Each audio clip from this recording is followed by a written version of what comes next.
Hello mga ka-beautiful Hina, good morning. Malakas nga po yung ulan kahapon ng hapon. Ito yung tinatawag na thunderstorm. Sobrang init ng katanghalian at nung hapon ay sadya namang napakalakas ng hangin at ulan. Kung kaya ang dami ko na namang winalis na mga dahon na nagkalaglag sa aming mga puno. Kaya ito, ang dami kong winalis kanina at dinadakot ko na siya ngayon. May pasok na nga rin po pala ang mga estudyante ngayon. Dahil gawa nga po ng umulan kahapon, siguro lumamig yung temperatura ng ating mga klima, kaya nagkaroon na ng pasok. Pero pinagsuot na lang ng t-shirt na puti ng mga teacher ang mga estudyante.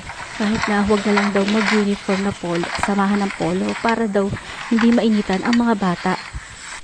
Kaya kaninang umaga, nakalibre ko ng pamamalansya.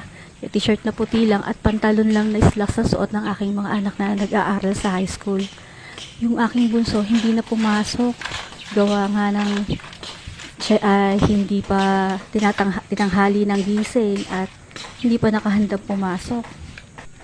Napuyat kasi siya, sumama siya sa kanyang daddy sa pag-deliver ng sampalok dun sa Daiju sa may Baliwag.